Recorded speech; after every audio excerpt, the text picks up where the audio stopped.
natin ngayon si Aling Mayet, ang sinisisi pong biyenan ni Jennifer at ang sinasabi nga ay hindi po ninyo natanong sa doktor kung ano yung in-injection sa bata. Hindi po. Doktor po ba o nurse? Natatandaan nyo? Nurse po, kasi all blue po yun eh, suot niya. Okay. Babae po? Lalaki po. Lalaki. Okay, pumasok. Tapos ano pong unang ginawa? In-injectionan. Opo. Ano pong Dalawa sumunod po na yun nangyari? Dalawa. Kasi nung in-injection na natapos na, umiyak yung bata, biglang umiyak. Oho. Sabi ng bata, aray, takit. Tapos tinawag yung papa niya. Oh. Tapos yun, yung maya-maya po, bigla na lang po nag-blue ng green. Kulay green po. Okay po. Wala pong lumapit sa inyong doktor para tulungan kayo? Wala pa po. Yung nagtawag na lang kasi yung kasamahan po namin doon. Yun, bigla na lang sila lumapit doon. Yun, bigla na lang. Nasaan po si Jennifer nung nangyari yun? Kumakain po sila noon. Kayo po ang nagbabantay? Ako po ang nagbantay sa... Oo. Bakit hindi po ninyo natutukan? Kasi po, pagka may hawak po ko cellphone, kausap ko po yung asawa ko po. Oho. So, nung nag-i-injection po, nakatingin po ba kayo Oo, doon? nakatingin po ako noon. Oho. Tapos umalis yung nurse, bigla na lang maya-maya, bigla na nag-blow yung bata. Tulog po yun. Oho. Yung sumuka ng kulay green, Oho. tapos bigla na lang... Wala pong nagtakbuhan para tulungan wala pa. yung bata? Wala po. Nurse, doktor, wala po talaga? Wala po. Ako lang po nandoon. Wala po Kasi ang nakakapagtaka, lumabas ang bata, wala pong binayaran daw si Jennifer. Wala So, nga po. ngayon po, dahil kayo po ang nandun, nagbabantay, kayo po ngayon tuloy ang nasisisi ni Jennifer dahil po anak po niya yung namatay. Pero hindi ko po kagustuhan kung Oo nga nangyari sa... po. Yun. Hindi ko kasalanan yung Jennifer. Kasalanan mo yun. Wala akong Kung inintindi mo yung anak ginawa ko, hindi mo inintindi. Pagte-text mo sa asawa mo, di sa akin, di pati Lahat anak ginawa mo. ko, lahat ginawa ko, Jennifer. Lahat ginawa Lahat ko. ginawa paraan. nyo? Ha? Oo. Lahat ginawa nyo? Talaga, Sandali lang, nagkataon Jennifer. Kapal lang na na mukha nyo, hindi yung ginawa. Nagkataon lang na Bakit kayo talaga namatay na una anak? May nagawa wala kayo? akong malapitan. Wala kayo nagawa Wala dito. sa akin. Okay, maiba lang po ako, Aling Mayet. Ano po ang nangyari dyan sa kanang pisngi ninyo? Ano po? Sinapak mo. Kailan po nangyari yan? Nakaranding ko lang po. Bakit kailangan umabot sa ganun, Dahil lasing po siya, sumugod siya sa bahay. Lasing na lasing siya, nagwawala siya rin Siyempre eh. naman. Sobra na po kasi yan eh. Sa tuwing malalasing yan, lagi na lang nagwawala sa Kasi bahay po, eh. napag-alaman namin, Aling Mayet, napakadalas po ninyong sumugod kay Jennifer pag nagsusumbong sa inyo si Brian. Kasi yung silang dalawang mag-asawa nag-aaway. Pero kasi daw po, ang sinasabi, hindi niyo daw siya tanggap, kaya nagkakaroon kayo ng alitan, tapos nagpaparinig kayo na ang gusto ninyo ay yung kaibigan na isa. Dati po yun. Pero Aling Mayet, wala na po tayong magagawa.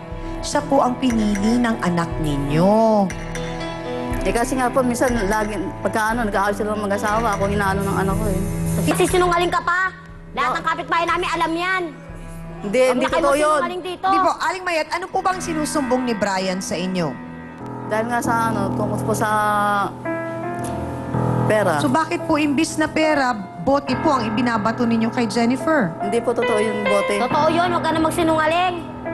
Minsan lang po nangyari yun. Minsan nangyari. Linggo-linggo nga, ganyan ang ginagawa mo sa amin. Aling Mayet, may pang inom po kayo pero wala po kayong pangbigay sa mga apo ninyo. Binibigyan ko rin po sila ng mga apo ko. Mga Oo. anak nila, inaano ko. Nasuportahan ko rin ng pagkain. Okay po. Tsaka pagka meron silang problema sa inaanoan ko rin, tinutulungan ko rin po sila. Minsan lang. Hindi, kahit pa paano, nag-ano Minsan sa lang. inyo. Lagi yung sinasagot sa akin, puro Hindi. sagad na kayo sa utang. Hindi sa ganon, Jennifer. Sana kung nagtrabaho ang anak nyo, hindi kami maghihirap maghanap ng Hindi sa ganon, pambili si ng gamot Jennifer, ng anak ko. tumigil Sana ka. buhay pa anak ko ngayon. Tumigil ka. Lahat ng Ayun, tumigil. Lahat ng paraan, ginawa ko. Dahil konsidador kayo anak. Hindi. Ayun na. Kapal na mukha nyo. Hindi totoo yun.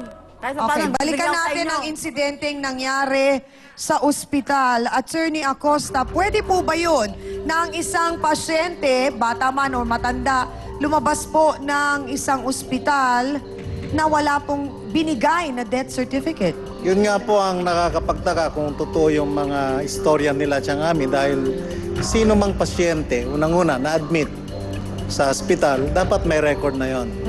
Yung record of admission.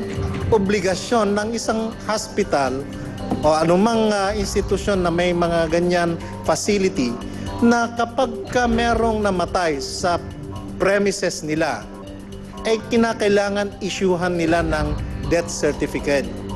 Maraming pong salamat, Attorney Acosta. Kaya't yun ang tanong namin, Jennifer. Gusto mo pa rin bang malaman ang naging kadahilanan ng pagkamatay ng iyong anak?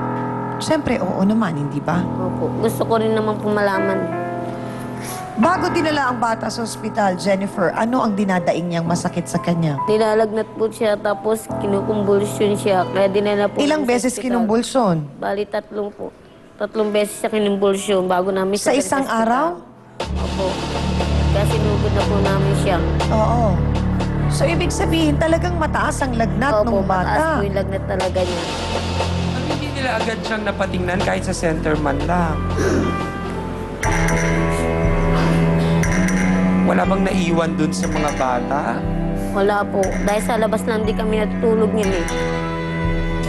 Sa jeep lang kami natutulog niyan. Bakit? Dahil ayaw naman kami bigyan ni nanay na pang-upa ng bahay. Bali, 1 taon po kami natira sa labas. Nay, wala na nga pong trabaho si Brian. Yun na lang po ang maibibigay ninyong suporta. Wala rin po kami, meron din po kami.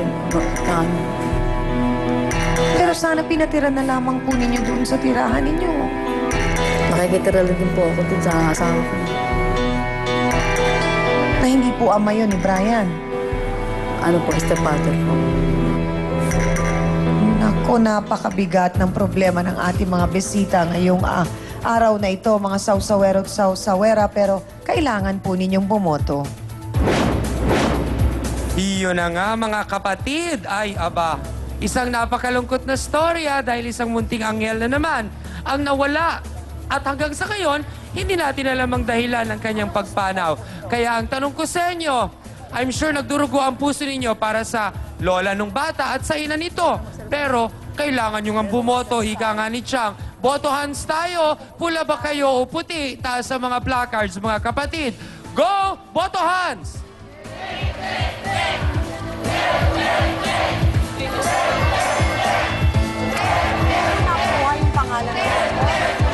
Siyang higit na maraming puti akong nakikita, siguro dala ng pag-intindi ng mga sausawero sa pagdadalamhati ni Jennifer. Pero may mga nakikita rin akong pula na siguro pinaparating naman nila ang mensahe na hindi si Nanay Mayet ang dapat na nasisisi nga sa pagpanaw ng bata.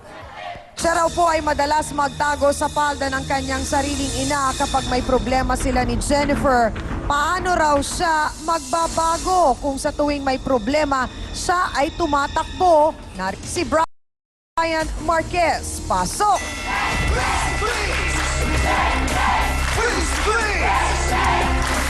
Brian, diretsahang tanong. Magkampi kayo! Kapal na mukha niyong dalawa! Kapal na mukha niyo! Tumigil ka na, Jennifer. Kaya tumigil! Na hindi niyo ako naiintindihan! Masakit mawala ng anak! Sana unawain niyo ako! Lahat naman ginawa namin. Lahat ginawa niyo? Anong klaseng ginawa niyo? Lahat ginawa namin, Jennifer. Lahat. Lahat! Ano nga? Nakidimbis ako sa mga ano ko, pero wala ko na ano. Anong gagawa ko? Nakiusap kayo? Brian, Natulog lang diretsahang kayo? tanong. Ano nakiusap? Natulog lang kayo? Bakit Bumaga ka po, madalas nagantay kami umuwi inyo. sa nanay mo? Nag-away po kami lagi niyan eh. Eh, lagi akong binabato ng kaldero. Kapal na mukha mo, hindi totoo yan! Kesa masaktan ko, pupunta ako kay nanay. Nagkukwento ka ba kay nanay kung anong nangyayari? Kunti lang. Hindi ba sa palagay mo nasisira si Jennifer sa iyong ina pagka ganun? Hindi naman. Hindi. Pero umabot na sa puntong nag-aaway na sila at Eh, noon pa man nagkakasakitan. eh, magkaaway na sila eh. Simulan maging kami.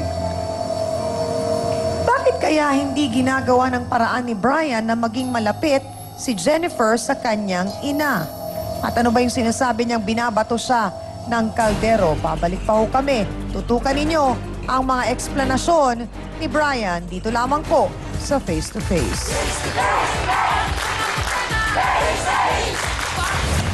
Hindi ako sumusugod sa'yo. Paras na kayo pag Ano hindi nilalasing. ka sumusugod? Hoy, para sabihin sa'yo, hindi ako nagiinom noon. Kapal naman ang mukha mo. Bakit kinakampihan mo pa nanay mo kaysa sa akin? Harapin mo